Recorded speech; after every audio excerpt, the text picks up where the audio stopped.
Bonjour tout le monde. Aujourd'hui, nous allons parler du ménage. Alors le ménage, tout le monde sait ce que c'est. À une époque, c'était surtout les femmes d'ailleurs qui savaient ce que c'était. Et on va commencer par parler des bons côtés du ménage, puisque, eh bien, vous savez, on fait des études sur tout, et on a fait des études sur le ménage et ses conséquences sur la vie de la femme.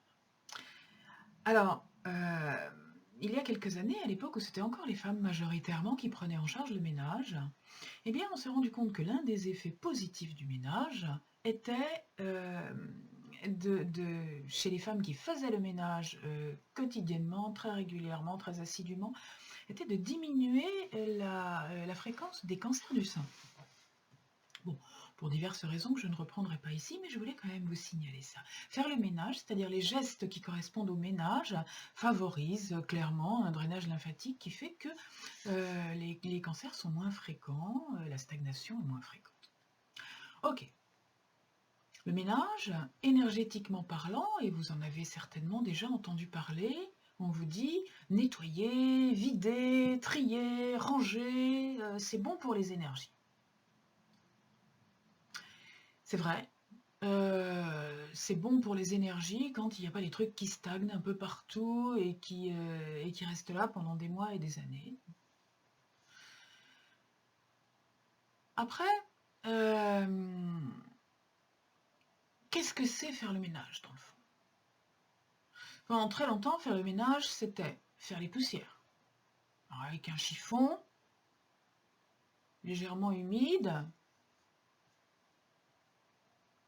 on ramassait les poussières sur les meubles et puis on secouait le chiffon à l'extérieur pour rendre la poussière à la nature. Et on faisait ça sur toutes les surfaces.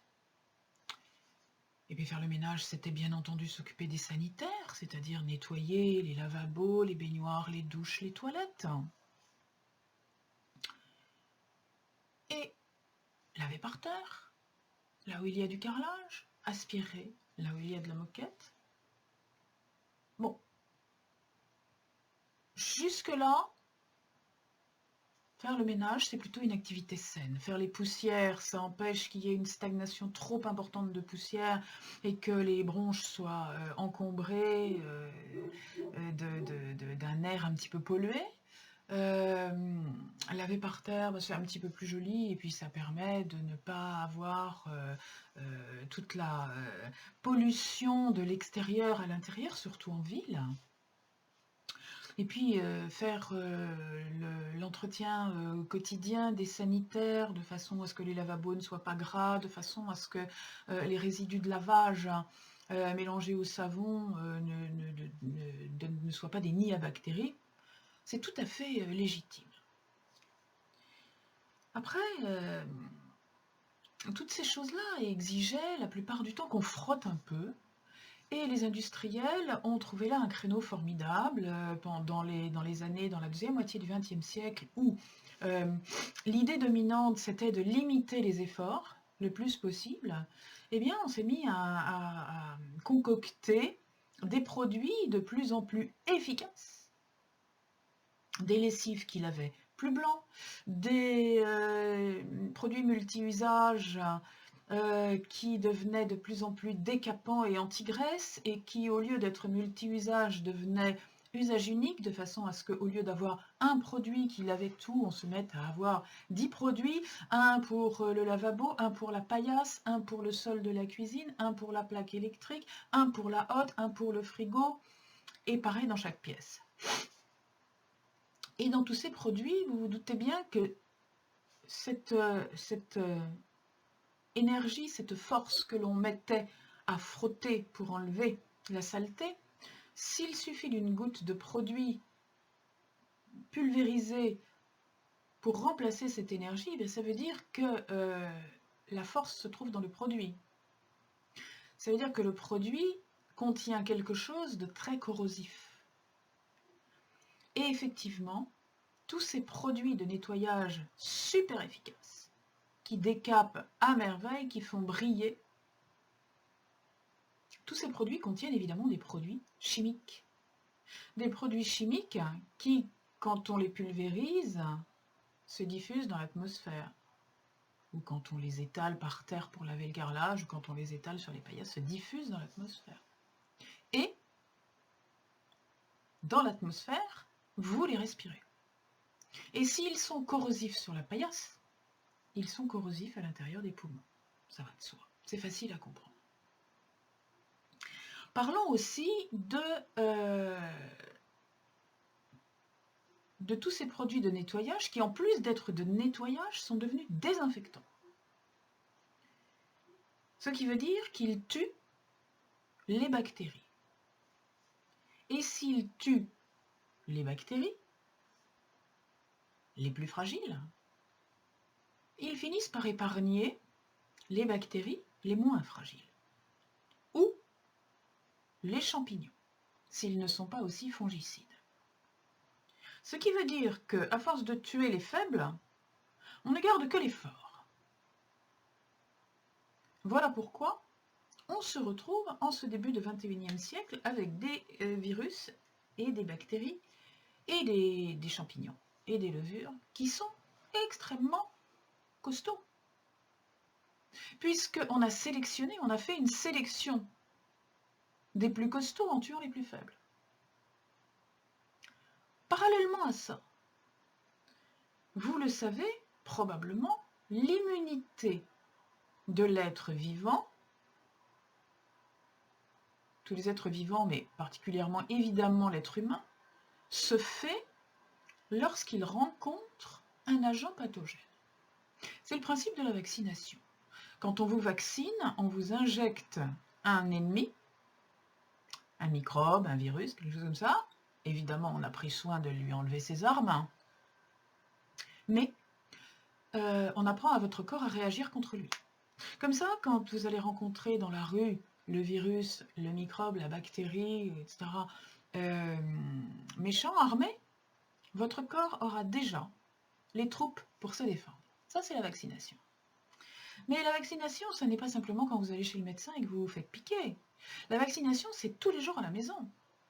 À chaque fois que vous touchez, que vous entrez en contact par la peau, par la respiration, par quoi que ce soit, par l'alimentation avec des bactéries, et il y a des milliards de bactéries, il y en a qui sont très bonnes puisque nous sommes remplis de bactéries. Je vous rappelle que nous avons à l'intérieur de notre système digestif plus de bactéries que nous avons de cellules dans le corps. Et que ces bactéries travaillent en symbiose avec nous pour nous permettre de vivre. Quand on n'en a plus, eh bien c'est ce que l'on appelle le microbiote intestinal maintenant, ce que l'on appelait avant la flore intestinale, lorsque c'est détruit par des antibiotiques ou par une alimentation malsaine, eh bien on ne peut pas se défendre, on n'a plus d'immunité. Donc le fait d'entrer en contact avec des bactéries au quotidien, ben, c'est une bonne chose pour l'être humain. On a d'ailleurs démontré que les enfants qui étaient élevés en contact avec la nature, qui mettaient les mains dans la terre et puis qui se léchaient les mains, développaient une immunité beaucoup plus forte que les autres, que les enfants qui étaient élevés sur canapé. Alors qu'est-ce qu'on fait lorsqu'on tue toutes ces bactéries à coups de désinfectant? Ben, on ne les rencontre plus dans notre environnement. Donc l'autovaccination ne se fait plus. Donc notre corps perd l'habitude. Ce serait comme un pays qui désarmerait ses troupes. Ce serait comme un pays qui laisserait tous ses soldats aller au bistrot au lieu de s'entraîner sur les champs de bataille. Le jour où on va être attaqué, s'il faut aller récupérer tous les soldats individuellement dans tous leurs lieux de débauche, on va avoir un petit peu de mal à refouler l'ennemi. C'est pareil dans le corps. Le jour où on est attaqué par quelque chose de sérieux, si le corps n'a pas pris l'habitude d'avoir des défenses immunitaires, eh bien on tombe très très malade. Beaucoup plus que celui qui a eu l'habitude d'avoir des défenses et qui, lui, va avoir des armées prêtes à se battre, des armées d'anticorps prêtes à se battre. Alors ça, c'est la première chose. Si on nettoie trop et qu'on désinfecte trop, on élimine des alliés. On élimine l'un des moyens grâce auxquels on se forge une immunité.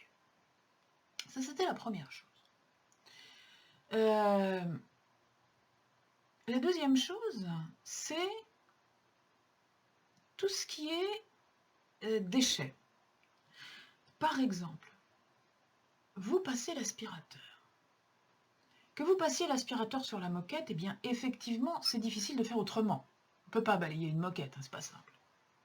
Mais si vous passez l'aspirateur sur le carrelage, ou si vous passez l'aspirateur sur le tapis alors que vous pourriez secouer la carpette, alors évidemment pas par la fenêtre si vous êtes en immeuble, mais si vous êtes en maison individuelle, vous pouvez secouer la carpette dans votre cour ou dans votre jardin. Vous pouvez la taper par terre.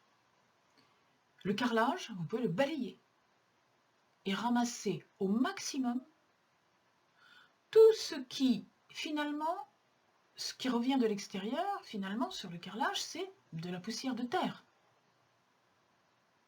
Majoritairement. Ce qui tombe de la table sont des miettes. En tout cas, ce sont des choses qui sont complètement biodégradables et qui peuvent retourner à la nature puisqu'elles en viennent. Si vous mettez ces choses dans une pelle et que vous les jetez au compost ou dans un coin de votre jardin, vous les rendez à la nature. Si vous les aspirez dans un sac aspirateur, premièrement, vous ne les rendez pas à la nature.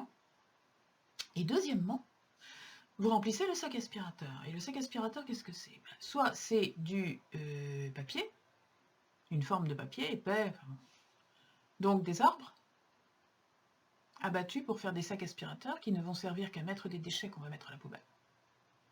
Soit, pire encore, ce sont des sacs aspirateurs haut de gamme avec des trucs de plastique et tout hyper filtrants. Voilà. Et ça, c'est du pétrole, et ça fait des billes de plastique, et ça fait partie des déchets qui sont très difficiles à recycler. Donc, quand on ne peut pas faire autrement, aspirer ce qu'il est impossible de retirer autrement que par l'aspiration dans une moquette, oui. Aspirer quand vous avez fait tomber quelque chose et que ce sont des matériaux qui ne sont pas biodégradables et que vous allez devoir les jeter, oui.